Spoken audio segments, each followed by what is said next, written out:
What's up, everybody? Unrested back again with another JFAQ, and I had a viewer write in yesterday on a comment with my last video asking what kind of questions do Japanese people typically ask of gaijin when they get to Japan? And that is a great question because there is a list of questions that you yourself will get asked many time while living here, visiting here, touring through here, whatever. And I can pretty much rattle them off just from the top of my head because I've heard them so many times. Questions about gaijin from Japanese people tend to be almost always consistently the same. Why this is, I suppose it's because it's the first thing on the top of their minds to ask gaijin when they get here. Maybe they've always wondered this stuff. Maybe it's just a collective wonderment of the Japanese people. I'm unsure. Because I am not Japanese, I cannot fully answer that question. If you are Japanese, feel free to comment below and tell us why you think this is. Nonetheless, let's begin those questions. So right away, when you're eating, you'll get a lot of questions, starting first with Ohashi skaimasu ka? Can you use chopsticks? Which I always found to be a pretty ridiculous question. I mean, I don't know about other countries, but coming from America, we have multiple Chinese, Taiwanese, Thai food, Japanese restaurants in which you have to use chopsticks to eat. So yes, from the age of 4 I learned how to use chopsticks. Why I would come to Japan without the ability to use chopsticks is beyond me.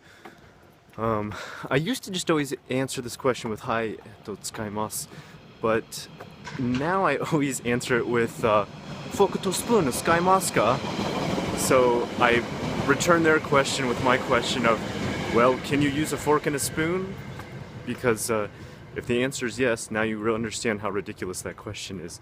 Now, of course, I only do this jokingly with close friends and people who I know can take a joke. I wouldn't suggest maybe doing this at a job or a workplace.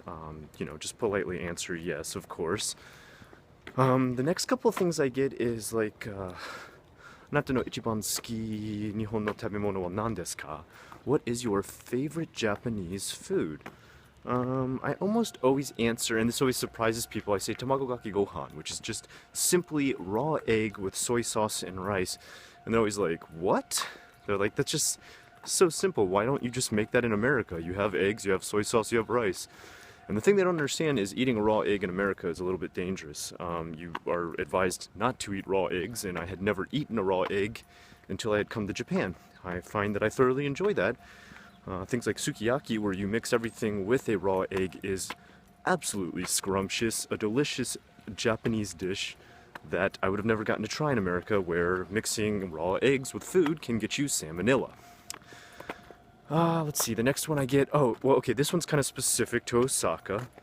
Natto tabemasu ka? Can you eat fermented beans? Fermented beans can be called natto in Japanese. And I can answer yes to that, but I don't hate it, I don't like it much either. I guess the thing that kind of gets to me with natto is actually the texture of it. I don't really like, so I always usually say shokan wa suki de wa nai. I don't like the texture of natto. Some people can't get around, I guess, the smell or the taste of it. That doesn't bother me so much as the texture. I'm kind of a texture guy when it comes to food. Let's see, what else do the Japanese ask? Nata no ichiban suki tokoro wa nan desu ka? What is your favorite place in Japan? They'll also, of course, you know, make that question a category into like, what's your favorite statue, temple, Shinto shrine, etc., etc. And that's obviously going to be completely particular to you and partial to your own decision, so I can't help you answer that one. I just highly recommend going around and visiting multiple shrines and temples until you find one you really like. I personally thoroughly enjoy Himeji Castle is my favorite. I love Himeji Gardens. Probably my all-time favorite shrine would be... don't really have one. And let's see, moving on from there, typical questions the Japanese ask you when you get here. Oh, "Doshite Nihon kita?" Why did you come to Japan? And of course, before that, you'll always get asked, "Doko kara kimashita?" Where did you come from? What country are you from? Some will specifically ask your shoot or your state. Which state are you from? That one always kind of confused me because there's like no beginner book for Japanese that teaches you anata no shu wa nan desu ka? What is your state? What state are you from? And so when people would ask that, I'd be like, what's a shu? What's a shu? I don't understand. Shu is just state. They're asking what state you're from. I don't know if that translates into province or, gosh, different parts of Europe, if that works out as well too. So that's a good question. You should look that up before someone asks you that question when you get here. Moving on from there, let's see, where are you from? Oh, why did you come to Japan? Doshite Nihon kita? And your answer, once again, is going to be specific to you. I always personally answer, challenge o shitai, because I wanted a challenge. I wanted to take on a challenge. I wanted to learn a new language. At 27 years old, I had only English in my head, and I felt somewhat pathetic knowing only one language.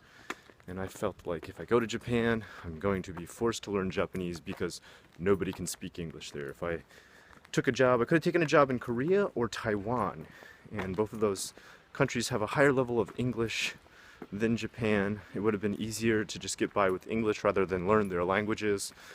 In Japan, I was forced to learn Japanese, which I still suck at, but I do have a Japanese teacher now, so I'm getting better slowly. Let's see, anything else?